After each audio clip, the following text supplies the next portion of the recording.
तो चलिए शुरुआत करते हैं बेटा अपने one shot metal non metal का। इससे पहले हमने 2 चैप्टर केमिस्ट्री के कर लिए हैं, अब तीसरा चैप्टर है केमिस्ट्री का मेटल नॉन मेटल। इसमें देखते हैं मेटल नॉन मेटल में के पेपर के पॉइंट ऑफ व्यू से सबसे इंपॉर्टेंट चीज जो पहले बात आती है physical properties of metal. Metal की फिजिकल प्रॉपर्टीज के बारे में हम बात करते हैं।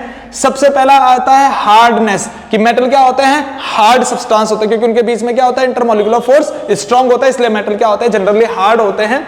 ठीक, अच्छा, कुछ मेटल क्या होते हैं, सॉफ्ट भी होते हैं, जो किससे कट जाते हैं, चाकू से कट जाते हैं आसानी से, है ना। जैसे सोडियम और पोटेशियम ऐसे मेटल होते हैं जो आसानी से चाकू से कट जाते हैं। और मैंने तुम्हें बता रखा है कि सॉफ्ट मेटल का जो है, सॉफ्ट मेटल की अगर मैं बात करता हूं तो वो कौन कौन से हैं, ली, ना, का, लिथियम, सोडियम, पोटेशियम। लीना का कट गया, इस तरह से लिख सकते हो, कट गया, लीना का कट गया, ये ट्रिक है याद करने की, ठीक है ना। ये क्या है, ट्रिक, लीना का कट गया। इसका मतलब लिथियम, सोडियम, पोटेशियम क्या होता है, आसानी से चाकू से कट जाते हैं, ये क्या है, सॉफ्ट मेटल है। वरना जनरली मेटल क्या होते हैं, हार्ड होते हैं। नेक्स्ट अगर मैं बात करता हूं कि मेलेबिलिटी, मेलेबिलिटी का एक ऐसी प्रॉपर्टी होती है मेटल की कि जिसमें हम क्या करते हैं, हैमर की सहायता से, हथौड़ी की सहायता से मेटल को क्या कर सकते हैं, थिन शीट में बदल सकते हैं, थिन चादर में बदल सकते हैं। जैसे अगर मेलेबल की बात करते हैं तो सबसे ज्यादा मेलेबल कौन सा होता है, गोल्ड, देन सिल्वर। उसी की वजह से उसकी ज्वेलरी वगैरह बनती है ना। एक छोटी सी गोल्ड को जो है काफी हद तक तुम क्या कर सकते हो, हैमर की सहायता से उसे पतेड़ सकते हो और उसकी एक फाइन से सीट बना सकते हो, है ना। हाँ, नेक्स्ट अपने पास होता है डक्टिलिटी। डक्टिलिटी का मतलब होता है कि मेटल को एक लॉन्ग वायर में कन्वर्ट करना है। ठीक, तो सबसे ज्यादा डक्टाइल नेचर का भी कौन होता है, गोल्ड। आई बात समझ में। 1 ग्राम गोल्ड से तुम काफी लंबी तार बना सकते हो, है ना, यानी 1 मीटर 2 मीटर लंबी तार 1 ग्राम गोल्ड से बना सकते हो। तो कहने का मतलब ये है, ठीक है ना। ठीक है, 1 किलोमीटर की जो वायर है या 2-3 किलोमीटर की जो वायर है तुम 1 ग्राम गोल्ड से बना सकते हो।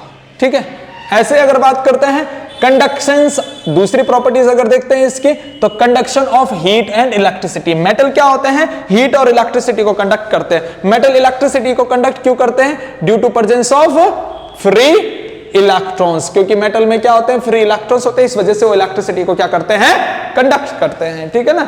अगर मैं बात करता हूं ऐसा कौन सा मेटल है जो इलेक्ट्रिसिटी कंडक्ट नहीं करता, यानी पुअर कंडक्टर ऑफ इलेक्ट्रिसिटी, अगर मैं यहां पर बात करता हूं तो poor conductor of electricity, poor conductor अगर मैं बात करता हूं, पुअर कंडक्टर ऑफ इलेक्ट्रिसिटी, पता है कौन सा मेटल है, पुअर कंडक्टर ऑफ इलेक्ट्रिसिटी, पता है कौन सा है भाई, पता है कौन सा मेटल होगा पुअर कंडक्टर ऑफ इलेक्ट्रिसिटी, कौन कौन सा, लीड होता है, ठीक है, टंगस्टन होता है, टिन होता है, मरकरी होता है।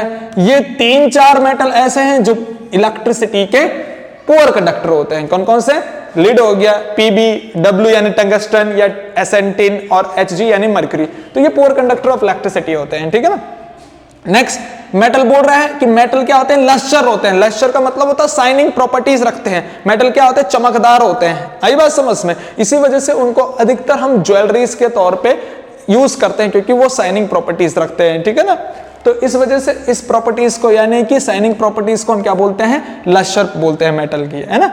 नेक्स्ट मेटल का हम क्या बात कर सकते हैं कि मेटल क्या होते हैं, सोनोरस नेचर होते हैं। सोनोरस नेचर का मतलब होता है कि मेटल क्या करता है, रिंगिंग साउंड प्रोड्यूस करता है। जैसे स्कूल में घंटी बजती है ना, टन, तो वो क्या करता है, टन, इस तरह से वो रिंगिंग साउंड प्रोड्यूस करता है। तो मेटल ये रिंगिंग साउंड प्रोड्यूस कर सकता है, इस वजह से मेटल को क्या बोलते हैं, सोनोरस, यानी कि जो रिंगिंग साउंड बोल लो या फिर इको इफेक्ट प्रोड्यूस करता है। जो मेटल की साउंड होती है वो इको इफेक्ट पैदा करती है या रिंगिंग साउंड प्रोड्यूस करता है, इसी वजह से मेटल को क्या कहते हैं, सोनोरस नेचर। नेक्स्ट अगर मैं बात करता हूं एक्सेप्शन, मरकरी क्या है, वैसे जनरली मेटल क्या होते हैं, सॉलिड स्टेट में है, लेकिन मरकरी ऐसा मेटल है, यानी कि मरकरी बोले तो Hg, वो क्या होगा, लिक्विड स्टेट में होता है, रूम टेम्परेचर में। ठीक है ना, इसकी बात याद रखना तुमने। तो ये हमारे पास मेटल के फिजिकल प्रॉपर्टीज कंप्लीट होती हैं। अब हम बात करते हैं physical properties of non metal. Non metal के अगर फिजिकल प्रॉपर्टीज के बारे में बात करते हैं तो जनरली नॉन मेटल क्या होते हैं, सॉफ्ट होते हैं और ब्रिटल होते हैं। ब्रिटल का मतलब आसानी से टुकड़ों में टूट जाते हैं। ठीक है ना। Next, poor conductor of electricity and heat. Heat और इलेक्ट्रिसिटी के पुअर कंडक्टर होते हैं कौन, या बैड कंडक्टर होते कौन, नॉन मेटल। लेकिन एक अगर मैं तुम्हें बात करता हूं यहां पर, जैसे एक्सेप्शन है ना, इस बात का एक्सेप्शन क्या है, ग्रेफाइट। ग्रेफाइट क्या है, कार्बन का ही बना होता है, यानी कार्बन क्या होता है, non metal. Graphite non metal होते हुए भी इलेक्ट्रिसिटी को कंडक्ट करता है। क्यों? क्योंकि जब कार्बन ग्रेफाइट के स्ट्रक्चर में अरेंज होता है तो कार्बन के अंदर कुछ फ्री इलेक्ट्रॉन्स ग्रेफाइट स्ट्रक्चर में रह जाते हैं, बच जाते हैं, जिसकी वजह से वो फ्री इलेक्ट्रॉन्स होने की वजह से वो इलेक्ट्रिसिटी कंडक्ट करता है। तो ये इसका एक्सेप्शन है कि सारे के सारे नॉन मेटल तो बैड कंडक्टर हैं, लेकिन एक ये अपने पास जो ग्रेफाइट है वो नॉन मेटल होते हुए भी इलेक्ट्रिसिटी को कंडक्ट करता है due to presence of some free electrons. ठीक, फ्री इलेक्ट्रॉन, कुछ फ्री इलेक्ट्रॉन पाए जाते हैं उसमें, किसकी वजह से, जब वो एक स्ट्रक्चर में अरेंज होता है तो। ठीक है ना। नेक्स्ट अगर मैं बात करता हूं, नॉन लस्टर्स होते हैं नॉन मेटल, यानी कि चमकदार नहीं होते हैं, लेकिन इसका एक एक्सेप्शन है। एक्सेप्ट अगर मैं बात करता हूं, एक्सेप्शन कौन सा इसमें, आयोडीन एक ऐसा नॉन मेटल है जो क्या होता है, चमकता है। आयोडीन क्या करता है, चमकता है ना, ये नॉन मेटल एलिमेंट है, तो ये क्या करता है, शाइनिंग प्रॉपर्टीज रखता है। ठीक है ना। अच्छा, ऐसे डायमंड भी बोल सकते हो, डायमंड भी क्या होता है, नॉन मेटल का ही होता है, कार्बन का, वो भी क्या होता है, शाइनिंग प्रॉपर्टी रखता है। ठीक है ना। अगर मैं बात करता हूं नेक्स्ट, नॉट सोनरस, कि ये क्या नहीं होते हैं, रिंगिंग साउंड प्रोड्यूस नहीं करते हैं। बेटा नॉन मेटल साउंड तो प्रोड्यूस करते हैं, टक टक की आवाज तो कर देंगे, लेकिन एक इको वाली इफेक्ट प्रोड्यूस नहीं कर पाएंगे, रिंगिंग साउंड प्रोड्यूस नहीं कर पाएंगे नॉन मेटल। आई बात समझ में। तो ये मेटल की फिजिकल प्रॉपर्टीज, ये नॉन मेटल की फिजिकल प्रॉपर्टीज, इतना तुमने याद रखना है। अब हम इनकी केमिकल प्रॉपर्टीज की तरफ चल रहे हैं, तो आगे बढ़ते हैं केमिकल प्रॉपर्टीज की तरफ। अब हम सबसे पहले केमिकल प्रॉपर्टीज अगर बात करें किसकी, chemical properties of metal. Metal की केमिकल प्रॉपर्टीज की सबसे पहले बात करते हैं, तो मेटल और ऑक्सीजन जब आपस में रिएक्शन करते हैं तो मेटल ऑक्साइड बनाते हैं, और जितने भी मेटल ऑक्साइड बनते हैं वो बेसिक नेचर के होते हैं। पर कुछ मेटल ऑक्साइड क्या होते हैं, एम्फोटेरिक नेचर के भी होते हैं, और कुछ एसिडिक मेटल ऑक्साइड भी होते हैं। तो वो कौन कौन से मेटल ऑक्साइड है, देखो बेसिक मेटल ऑक्साइड पता कौन से होंगे, ऐसे मेटल जो हाईली रिएक्टिव होंगे वो बेसिक मेटल ऑक्साइड का फॉर्मेशन करते हैं। जैसे फर्स्ट ग्रुप का कौन कौन सा है, जैसे अपने पास फर्स्ट ग्रुप में पोटेशियम है, सोडियम है, तो इनका जो ऑक्साइड होगा वो बेसिक नेचर का होगा। ऐसे अगर मैं बात करता हूं कैल्शियम है, मैग्नीशियम है सेकेंड ग्रुप में, तो कैल्शियम और मैग्नीशियम और भी बात मैं करता हूं यहां पर, अगर ये ऑक्सीजन के साथ रिएक्शन कर रहे हैं तो इनका मेटल ऑक्साइड बन रहा है CaO, जो कि बेसिक नेचर का होगा। लेकिन कुछ ऐसे मेटल ऑक्साइड हैं जो एसिडिक नेचर के होते हैं, वो एक्सेप्ट कौन से हैं, जो एसिडिक नेचर के होते हैं, जैसे केमेनोफोर, ठीक, K2Cr2O7।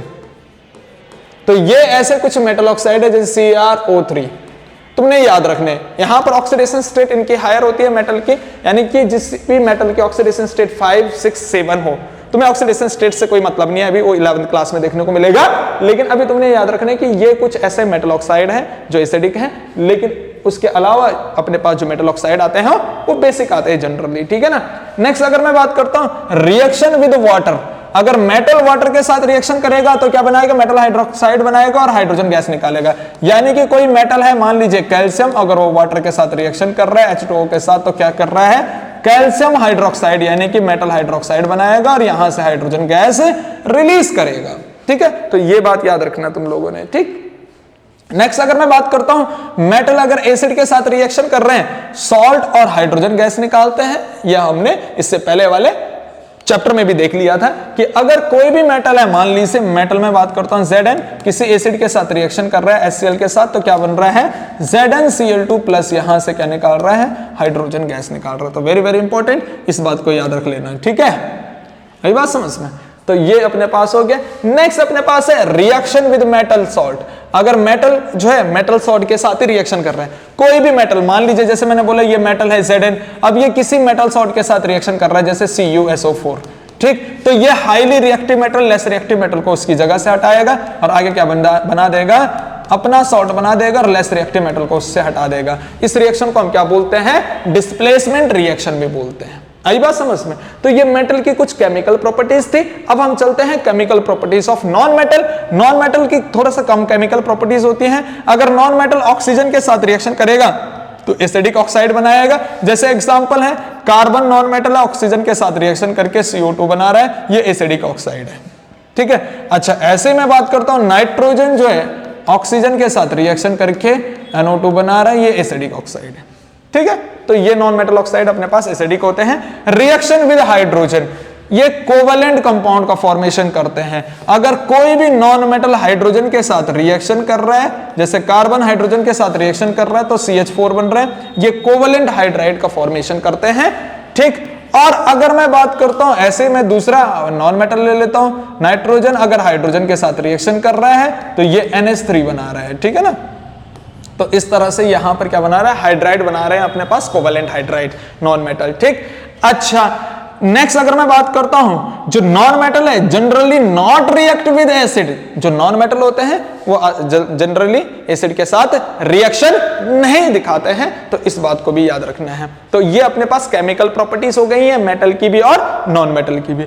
अब हम बात करते हैं रिएक्टिविटी सीरीज की, और रिएक्टिविटी सीरीज में क्या होता है, हाई रिएक्टिव मेटल ऊपर होते हैं, लेस रिएक्टिव मेटल नीचे होते हैं, लो रिएक्टिव मेटल नीचे होते हैं। तो देखो सबसे ज्यादा रिएक्टिविटी सीरीज में अगर मैं बात करता हूं, यहां पर रिएक्टिविटी सीरीज में क्या होता है कि मेटल की रिएक्टिविटी के अनुसार मेटल को अरेंज करना होता है, ठीक है। सबसे ज्यादा रिएक्टिव यहां पर पोटेशियम, ये फिर sodium, calcium, magnesium, aluminium, zinc, iron, lead, copper और सिल्वर और लास्ट में गोल्ड है, इस तरह से, ठीक है ना। तो ये रिएक्टिविटी सीरीज में हमारे पास चलता है। रिएक्टिविटी सीरीज का मैंने ट्रिक भी बताया था, क्या, केदारनाथ का माली है ना, बताया था ना, केदारनाथ का माली आलू जरा फीके पकाता है, और लास्ट में क्या है, छापा, CHAPA, छापा, ठीक है। C मतलब कॉपर Cu, H मतलब Hg, Ag आएगा, फिर Pt आएगा और लास्ट में AU आएगा।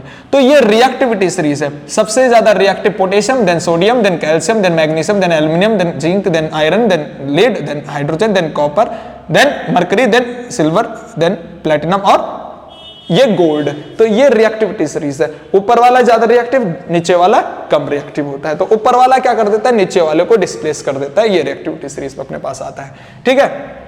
नेक्स्ट अगर मैं बात करता हूं यहां पर, कि यहां पर अगर मैं बात करता हूं डिस्प्लेसमेंट रिएक्शन में यूज होता है, भाई high reactive metal less reactive metal को हटा देता है, तो डिस्प्लेसमेंट रिएक्शन में इसका यूज हमें देखने को मिलता है, ठीक है ना। नेक्स्ट अगर मैं बात यहां पर करूं आयनिक कंपाउंड, आयनिक कंपाउंड क्या होता है बेटा, मेटल और नॉन मेटल के बीच में बनता है, ठीक। आयनिक कंपाउंड किसके बीच में बनता है, मेटल प्लस नॉन मेटल के बीच में आयनिक कंपाउंड बनता है। अच्छा, मेटल अपने इलेक्ट्रॉन देता है तो मेटल बनता है पॉजिटिव, नॉन मेटल इलेक्ट्रॉन लेता है तो ये बनता है नेगेटिव। तो ये नहीं कि मेटल बनाता है कैटायंस और नॉन मेटल बनाता है अनायंस, कैटायंस और अनायंस आपस में जुड़ के क्या बना देते हैं, आयनिक कंपाउंड बना देते हैं। इस बात को याद रखना है, ठीक है। मेटल इलेक्ट्रो पॉजिटिव होता है, इलेक्ट्रॉन देने के बाद अपने पास पॉजिटिव चार्ज आता है मेटल के, तो इस वजह से मेटल को बोलते हैं इलेक्ट्रो पॉजिटिव। नॉन मेटल क्या होता है, इलेक्ट्रॉन लेता है, तो इस वजह से नॉन मेटल यहां पर इलेक्ट्रोनेगेटिव होता है, ठीक है। तो यहां पर ionic bond metal non metal के बीच में बन गया, इस बात को याद रखना है। दूसरा, आयनिक बॉन्ड कैसे बनता है, कंप्लीट ट्रांसफर ऑफ इलेक्ट्रॉन्स। अब जो मेटल है, मेटल अपने इलेक्ट्रॉन्स देता है तो तब मेटल के ऊपर पॉजिटिव चार्ज आता है, और देता किसको है, नॉन मेटल को, तो नॉन मेटल के ऊपर नेगेटिव चार्ज आता है। तो मेटल से इलेक्ट्रॉन ट्रांसफर होते हैं नॉन मेटल की तरफ, मेटल पे पॉजिटिव चार्ज, नॉन मेटल पे नेगेटिव चार्ज, तब वो दोनों आयंस आपस में जुड़ जाते हैं, आयनिक बॉन्ड बना देते हैं। इस बात को याद रखना है। अच्छा, आयनिक बॉन्ड के बीच में फोर्स ऑफ अट्रैक्शन बहुत ज्यादा होता है, इस वजह से इनका मेल्टिंग एंड बॉइलिंग पॉइंट क्या होता है, हाई हो जाता है जनरली, ठीक है, क्योंकि स्ट्रॉन्ग बॉन्ड के कैटेगरी में आयनिक बॉन्ड आता है। अच्छा, आयनिक बॉन्ड क्या होता है, पानी में आसानी से सॉल्युबल हो जाता है, क्योंकि वाटर भी क्या है, आयनिक कंपाउंड है। आयनिक और आयनिक कंपाउंड आपस में एक दूसरे के साथ अच्छे से घुल जाते हैं, ठीक है ना। वाटर आयनिक मॉलिक्यूल है, क्योंकि वाटर को अगर तोड़ेंगे तो क्या बनेगा, H पॉजिटिव और OH नेगेटिव। तो वाटर भी क्या है, एक आयनिक सब्सटेंस है या फिर आयनिक सॉल्वेंट है। तो आयनिक सॉल्वेंट में आयनिक कंपाउंड आसानी से सॉल्युबल हो जाते हैं। नेक्स्ट अगर मैं बात करता हूं conduction of electricity, ionic compound electricity का कंडक्शन कहां पर करते हैं, मोल्टन स्टेट में या फिर एक्वस मीडियम में, क्योंकि इस कंडीशन में क्या होते हैं, इसके फ्री आयंस देखने को मिलते हैं। और फ्री आयंस जैसे कैटायंस और अनायंस क्या मिलते हैं, फ्री आयंस देखने को मिलते हैं, और फिर वो आयन क्या करते हैं, ट्रांसफर होते हैं और वो चार्ज के तौर पे वहां पर काम करते हैं। इस वजह से आयनिक कंपाउंड केवल और केवल मोल्टन स्टेट और एक्वस मीडियम में ही इलेक्ट्रिसिटी कंडक्ट करेगा। सूखे हुए, अगर मैं बोलूं ना ड्राई कंडीशन में, तो ड्राई कंडीशन में आयनिक कंपाउंड इलेक्ट्रिसिटी कंडक्ट नहीं करता है। जैसे अगर मैं बात करता हूं नमक, सॉल्ट, अगर सूखा नमक लोगे इलेक्ट्रिसिटी पास करोगे नहीं होगा, लेकिन उसी नमक को अगर पानी में मिला दिया तो एकदम से इलेक्ट्रिसिटी पास करेगा। क्यों? क्योंकि पानी में डालते ही वो नमक के आयंस बन चुके हैं, वहां पर कैटायंस और एनायंस, ठीक है, वो फ्री आयंस में टूट जाते हैं। तो आयनिक सब्सटेंस मोल्टन स्टेट में फ्री आयंस में होता है या फिर एक्वस मीडियम में फ्री आयंस में होता है, इस वजह से वो इलेक्ट्रिसिटी कंडक्ट कर देता है, ठीक है, इस बात का याद रखना है। नेक्स्ट अगर मैं बात यहां पर करता हूं अकरेंस ऑफ मेटल, यानी कि यहां पर मेटलर्जी वाली बात थोड़ा सा आता है। अकरेंस ऑफ मेटल में क्या आता है? मिनरल्स और ओर्स काफी इंपॉर्टेंट है। मिनरल्स और ओर्स तुमने पढ़ना है बेटा। मिनरल्स क्या होते हैं? नेचुरली अकरिंग सब्सटेंस जिसमें मेटल पाया जाता है, उनको क्या कहते हैं? मिनरल्स। यानी कि ये क्या होंगे? नेचुरली अकरिंग सब्सटेंस, ठीक है, naturally occurring substance in earth crust. Earth crust में नेचुरली अकरिंग सब्सटेंस होंगे विच हैव मेटल, उसको हम क्या कहेंगे? मिनरल्स। लेकिन और क्या होगा? और वो होता है ऐसे मिनरल्स, यानी कि दोज मिनरल्स, ऐसे मिनरल्स फ्रॉम विच, जिससे हम, from which we extract metal, ठीक है, ऐसे मिनरल जिनसे हम मेटल निकालते हैं, एक्सट्रैक्ट करते हैं इकोनॉमिकली या फिर बेनिफिटली, है ना, हम अपने बेनिफिट के लिए या फिर इकोनॉमिकली, ठीक है, एक्सट्रैक्ट मेटल इकोनॉमिकली, ठीक, तो उसी को हम क्या बोलते हैं? इकोनॉमिकली बोल सकते हैं या फिर बेनिफिशियली बोल सकते हैं। अपने बेनिफिट के लिए मेटल वहां से निकालते हैं। इकोनॉमिकली एंड कन्वीनियंटली बोल सकते हैं, इकोनॉमिकली एंड कन्वीनियंटली, ठीक है, तो उसी को ऐसे मिनरल्स जिनसे हम मेटल को एक्सट्रैक्ट करते हैं अपने प्रॉफिट के लिए, प्रॉफिटिवली बोल सकते हैं, है ना, एक्सट्रैक्ट मेटल प्रॉफिटिवली, और या फिर क्या बोल सकते हैं? Economically and conveniently. तो ऐसे मिनरल्स को हम क्या कहते हैं? ओर्स कहते हैं। यानी कि इस बात से ये चीज तो समझ में आ जाता है कि जितने भी अपने पास मिनरल्स हैं वो सारे के सारे ओर्स नहीं है, लेकिन जितने भी ओर हैं वो सारे के सारे मिनरल्स हैं, क्योंकि हम दोज मिनरल्स यूज कर रहे हैं ओर्स में, ठीक है ना। तो हमारे पास क्या हो जाएगा? ऑल ओर्स आर मिनरल, ये बात याद रखना। लेकिन यहां पर क्या हो जाएगा? ऑल मिनरल्स आर नॉट ओर। इस बात को याद रखना कि भाई सारे के सारे और तो मिनरल हैं, लेकिन सारे के सारे मिनरल और नहीं है। इस बात को भी याद रख लेना तुम लोग, ठीक है ना। अब अगर मैं बात यहां पर एग्जाम्पल की कर लेता हूं, एग्जाम्पल के तौर पे अगर मैं बोलता हूं, जो यहां पर क्ले है ना, क्ले क्या होता है बेटा? एल्यूमिनियम मेटल का मिनरल्स होता है। अब इस क्ले में से अगर मैं क्या निकालता हूं? बॉक्साइड ओर निकालता हूं। यहां पर एग्जांपल अगर मैं ओर की बात करता हूं, बॉक्साइड ओर, बॉक्साइड, ठीक है, यानी कि Al2O3, एल्यूमिना भी बोलते हैं इसको, बॉक्साइड या फिर क्रियोलाइट, ये ऐसे ओर हैं जो कि एल्यूमिनियम के हैं। तो एल्यूमिनियम के ओर के जगह पे बॉक्साइड और क्रियोलाइट तुम लिख सकते हो, और मिनरल्स की जगह पे क्या लिख सकते हो? क्ले लिख सकते हो। तो ये अपने पास मिनरल्स और ओर के बारे में थोड़ा सा हो चुका है अपने पास, ठीक है ना। अब हमारे पास अगर मैं सेपरेशन कर रहा हूं, ठीक है, तो ओर्स को गैंग पार्टिकल, देखो ओर्स के साथ क्या होता है बेटा? ओर्स के साथ क्या होता है? गैंग पार्टिकल होता है। और गैंग क्या होता है? गैंग होता है इंप्योरिटी। गैंग क्या होता है? इंप्योरिटी, ठीक है, जो ओर के साथ मिक्स होती है। अगर मैं इस गैंग को रिमूव कर दूं, तो अपने पास और पार्टिकल रह जाएगा। यानी और पार्टिकल को अगर हटा रहा हूं, यानी गैंग पार्टिकल को हटा दिया और पार्टिकल में से, तो हमारे पास केवल और बच जाएगा। इस प्रोसेस को, यानी कि रिमूवल ऑफ गैंग, ठीक है, रिमूवल ऑफ गैंग फ्रॉम, कहां से? और। इस प्रोसेस को क्या कहते हैं? Enrichment of ore. एनरिचमेंट बोल दो, एनरिचमेंट ऑफ ओर, या फिर बेनिफिकेशन, एनरिचमेंट बोल लो या फिर बेनिफिकेशन, या फिर क्या बोल सकते हो, कंसंट्रेशन ऑफ ओर। ये 2-3 नाम इसके हैं, बेनिफिकेशन बोल रहे हो, एनरिचमेंट बोल रहे हो, या फिर कंसंट्रेशन ऑफ ओर बोल दो, ठीक है ना। यानी कि अशुद्धियां को यानी इंप्योरिटीज को अगर मैं ओर पार्टिकल से हटा दूं, यानी गैंग पार्टिकल को हम इंप्योरिटी बोलते हैं, उसको अगर हटा दे तो अपने पास प्योर ओर बच जाएगा, ठीक है। और जब हटाते हैं तो उस प्रोसेस को हम क्या कहते हैं, एनरिचमेंट या कंसंट्रेशन या फिर बेनिफिकेशन ऑफ ओर। तो बहुत इंपॉर्टेंट चीज है यहां पर ये चीज। एग्जाम्पल ऑफ ओर में मैंने एग्जाम्पल दे दिया, बॉक्साइड हो गया, क्रियोलाइट हो गया, ये एग्जाम्पल हो गया, ठीक है। नेक्स्ट अगर मैं बात करता हूं, ये हमारी समझ में आता है, इससे आगे बढ़ते हैं हम।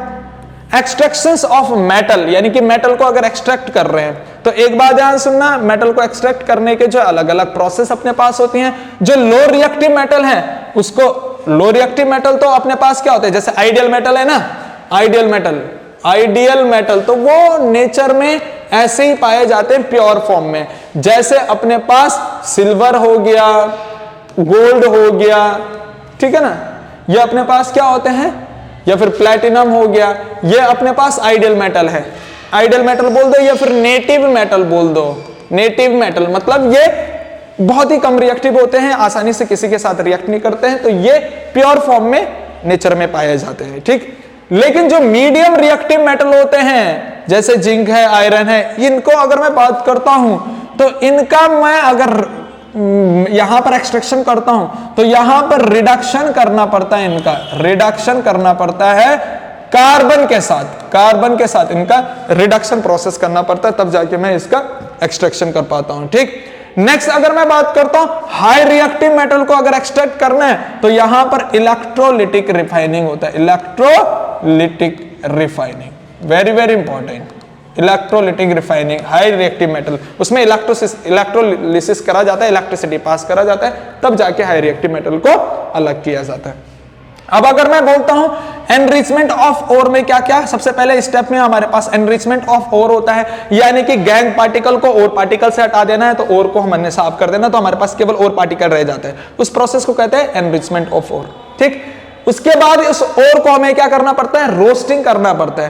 रोस्टिंग हम किसको करते हैं, सल्फाइड ओर, जैसे जिंक ब्लेंड हो गया, ZnS, PbS हो गया, तो ये अपने पास सल्फाइड ओर है, ये दोनों क्या है अपने पास सल्फाइड ओर, ठीक है, ये सल्फाइड ओर। अगर मैं इस सल्फाइड ओर को ऑक्सीजन की प्रेजेंस में हीट करता हूं तो यहां पर अपने पास क्या होता है, जैसे ZnS है, मान लीजिए ZnS क्या है, सल्फाइड, जिंक सल्फाइड है, जिंक ब्लेंड है। अगर मैं इसमें ऑक्सीजन के साथ रिएक्शन करता हूं, ये ZnO में, और यहां से SO2 गैस निकलेगी, सल्फर डाइऑक्साइड गैस निकलेगी। तो एक बात याद रख लेना, रोस्टिंग जो प्रोसेस है वो सल्फाइड ओर के लिए होती है, और रोस्टिंग में होता क्या है, सल्फाइड ओर को ऑक्सीजन की प्रेजेंस में हीट करते हैं, तो वो सल्फाइड ओर ऑक्साइड फॉर्म में बदल जाता है, मेटल ऑक्साइड फॉर्म में, और सल्फर डाइऑक्साइड गैस वहां से रिलीज होती है, इस प्रोसेस को कहते हैं रोस्टिंग। वही अगर मैं कैल्सिनेशन की बात करता हूं तो कैल्सिनेशन किसके लिए होता है, कार्बोनेट ओर के लिए। जैसे अगर मैं बात करता हूं कैल्शियम कार्बोनेट है, ठीक है, तो ये कार्बोनेट ओर के लिए क्या होता है, मैं यहां पर लिख लेता हूं कार्बोनेट ओर के लिए। कार्बोनेट ओर के लिए क्या होता है, ये कैल्सिनेशन होता है। अब कार्बोनेट ओर को बिना ऑक्सीजन की प्रेजेंस में, जैसे यहां पर सल्फाइड ओर को ऑक्सीजन की प्रेजेंस में हीट कर रहे हैं, लेकिन कार्बोनेट ओर को बिना ऑक्सीजन के प्रेजेंस में हीट करते हैं, तो वहां पर क्या होता है, वो ऑक्साइड में बदल जाता है, ठीक, प्लस वहां से CO2 गैस रिलीज होती है। तो इस बात को तुमने याद रख लेना भाई कि कैल्सिनेशन जो प्रोसेस है वो कार्बोनेट ओर के लिए करा जाता है। कार्बोनेट ओर को हीट करते हैं विदाउट ऑक्सीजन, तो क्या बन जाता है, वो कार्बोनेट और ऑक्साइड फॉर्म में बदल जाता है, और वहां से CO2 गैस निकलती है। तो एक बात तो हमारे पास सिंपल याद आ गया या समझ में आ गया कि रोस्टिंग में हमारे पास सल्फर डाइऑक्साइड गैस निकलती है, कैल्सिनेशन में CO2 गैस निकलती है। रोस्टिंग हमारे पास सल्फाइड ओर के लिए किया जाता है, कैल्सिनेशन हमारे लिए कार्बोनेट ओर के लिए किया जाता है, तो ये काफी इंपॉर्टेंट है। नेक्स्ट बात अगर मैं बात करता हूं, रोस्टिंग में क्या होता है, ऑक्सीजन की प्रेजेंस में हीट करते हैं सल्फाइड ओर को, जबकि कैल्सिनेशन में बिना ऑक्सीजन की प्रेजेंस में कार्बोनेट ओर को हीट करते हैं, ठीक है। तो ये डिफरेंस अपने पास लिखने तुम लोगों ने वहां पर। उसके बाद रिडक्शन होता है कार्बन के द्वारा। अगर मेरे पास कोई मेटल ऑक्साइड फॉर्म में बदल गया, जैसे सल्फाइड ओर में हमारे पास जिंक का ऑक्साइड बन गया ZnO, या फिर कैल्शियम का ऑक्साइड बन गया CaO। अगर मैं इसका रिडक्शन करता हूं कार्बन के साथ, तो यहां पर क्या होगा, जिंक मेटल अलग हो जाएगा और कार्बन मोनोऑक्साइड अलग निकल जाएगा, तो यहां पर मेटल अपने पास मिल गया। ऐसे कार्बन के साथ इसका रिडक्शन करते हैं तो यहां पर कैल्शियम अलग हो जाएगा और CO गैस अलग निकल जाएगा। तो कहने का मतलब ये मेटल हमारे पास एज इट इज मिल चुका है। आई बात समझ में? तो इस तरह से अपने पास यहां तक चीजें हो जाती हैं। इतनी बात समझ में आई है? ठीक है, आगे देखेंगे कोरोजन पे।